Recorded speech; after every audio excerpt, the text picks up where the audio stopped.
Karibuni sana ndugu watazamaji katika kipindi chetu cha Jitambue. Hii ni POV TV. Leo uko na mimi mtangazaji wako Simon Mwendesha. Studioni niko na mgeni wangu ambaye ni Msafiri. Leo tutaenda kuzijadili mada kuu mbili. Naomba ongeza sauti ya TV yako ili uzidi kusikia mada tukazoenda kuzichambua. Asanteni sana. Karibuni. Karibu sana ndugu Msafiri. Asante sana. Mada yetu ya kwanza leo tunaenda kuzungumzia mmomonyoko wa maadili katika jamii zetu. Hivi mtu anaposikia mmomonyoko wa maadili huwa anaelewa nini? Karibu sana ndugu. Mtu anaposema mmomonyoko wa maadili, yaani jambo unalopaswa kuelewa hapo ndugu mtazamaji ni kwamba mmomonyoko wa maadili ni anguko la kutoka katika mambo mazuri yaliyokuwa yakifanywa na jamii zetu za Kitanzania, sasa yameenda kuwa mabaya. Hawayafanyi tena, wameacha ule mfumo mzuri waliokuwa wakiishi, wamefata mfumo ambao sio mzuri, ni mfumo mbaya wa maisha. Ukiangalia kwenye upande wa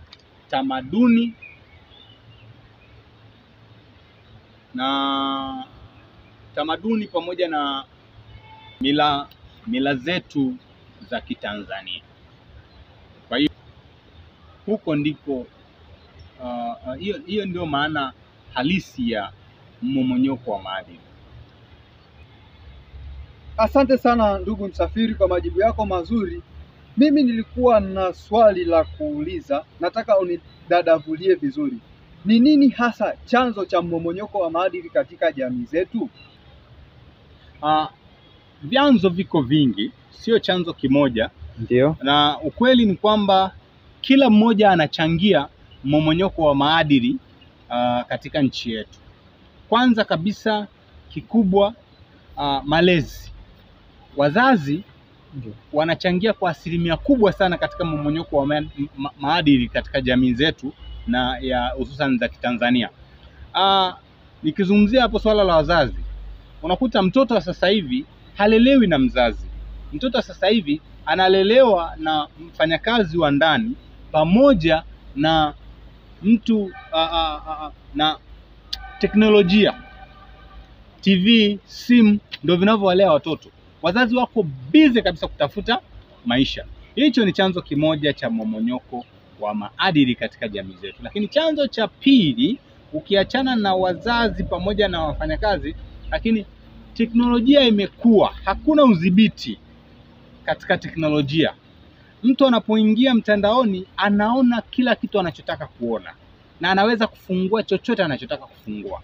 Kwa hiyo unakuta jamii zetu, watoto wanaokuwa ama vijana wanaingia kule kwenye mtandao, na wanapoingia wanakutana na fashion tofauti za nje. Kwa hiyo wanabaki kuiga, na sio vijana tu, hata watu wazima. Mmomonyoko wa maadili huko mpaka kwao, kwa maana sasa wanaiga zile tabia za nje na wakasahau tamaduni zetu na mila zetu, namna ambavyo Watanzania tunapaswa kuishi. Kwa hiyo hiyo ni namba mbili. Lakini pia sanaa pia inachangia kwa kiasi kikubwa sana katika kuumiza ama kuvunja maadili yetu. Sanaa inachangia kwa kiasi kikubwa sana, kwa sababu unakuta wasanii wetu hawaonyeshi katika movie zao yale mambo ambayo Watanzania, namna Watanzania tulivyo, maisha yetu yakoje, tamaduni yetu zikoje, mila zetu zikoje. Hawaonyeshi, lakini wanaonyesha mambo tu ya nje. Unaona jinsi ambavyo wazungu wanaishi, na wao wanachukua yale maisha ya wazungu wanatuletea kwenye movie. Sisi hatutaki kuona habari ya wazungu, tuonyeshe habari ya Watanzania waliishi vipi ili tuweze kujimudu. Asante. Asante sana ndugu Msafiri kwa majibu yako mazuri. Sasa mimi nataka kujua, je, ni maadili yapi ambayo yamemomonyoka katika jamii zetu? Je, unaweza kuyadadavua ili watu wapate kujua? Karibu sana. Asante sana. Maadili ni mengi ambayo yamemomonyoka. Kwanza tukiangalia heshima. Watoto wetu wa sasa hivi ama vijana hawana heshima.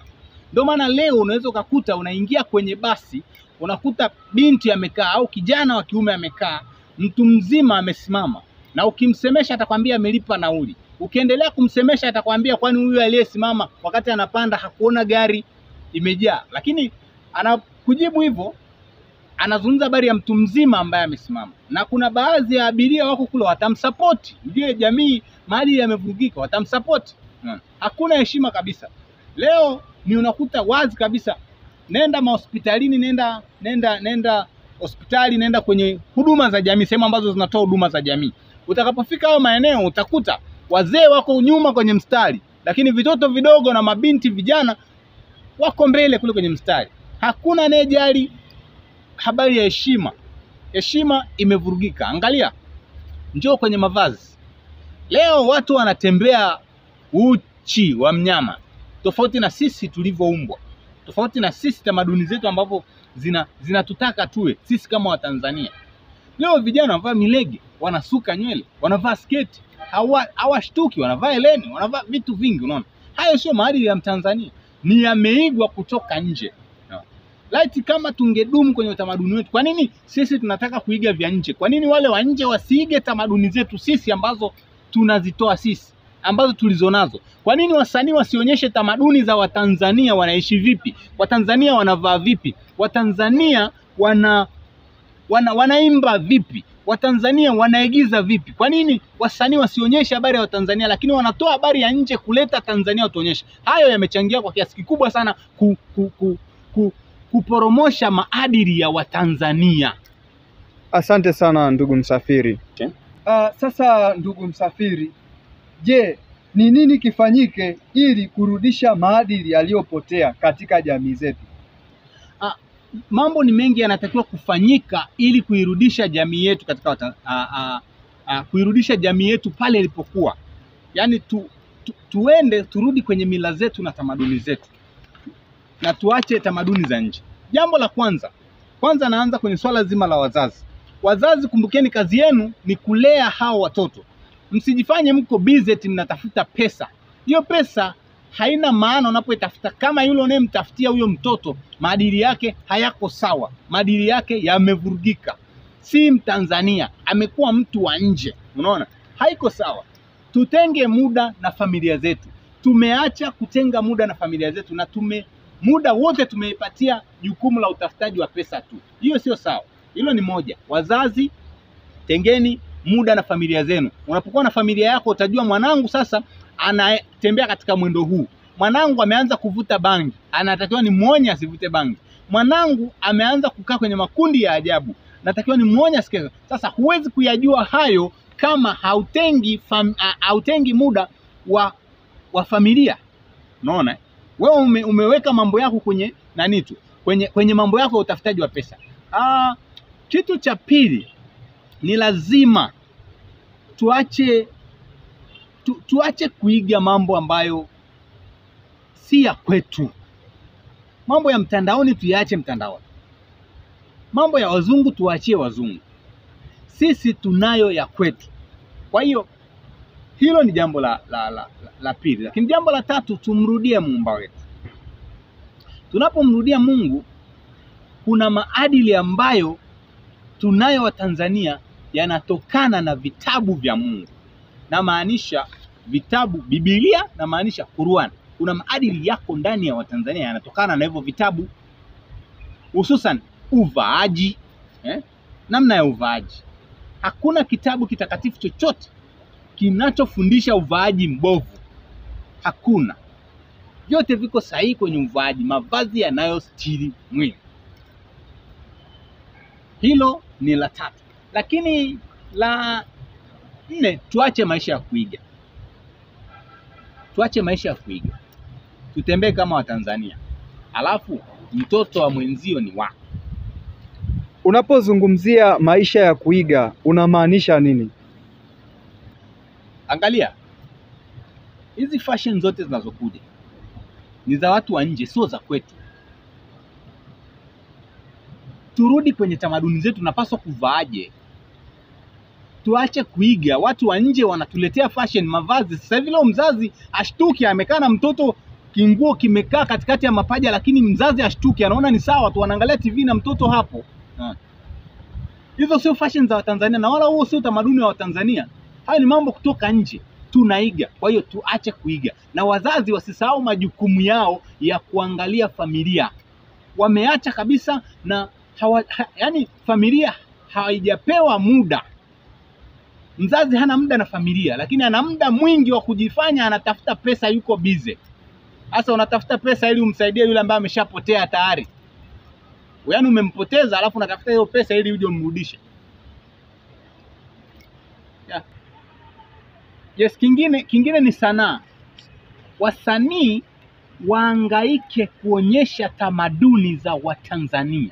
Wanapocheza movie zao, wacheze movie kwa uhalisia wa Watanzania. Wasicheze movie kwa uhalisia wa watu wa nje. Wana nafasi kubwa sana ya kuibadilisha jamii. Maana jamii yote, watu wote wako mitandaoni, wanaangalia kwenye mitandao. Sasa hao watu wanapoangalia kwenye mitandao, kama wasanii wetu wao wanaonyesha tu tamaduni za nje, tamaduni za Kitanzania tutajifunza lini? Au mtoto atajuaje kwamba Watanzania tunaishi hivi? Kwa hiyo wasanii wawe na kazi mojawapo ya kuonyesha tamaduni za Kitanzania.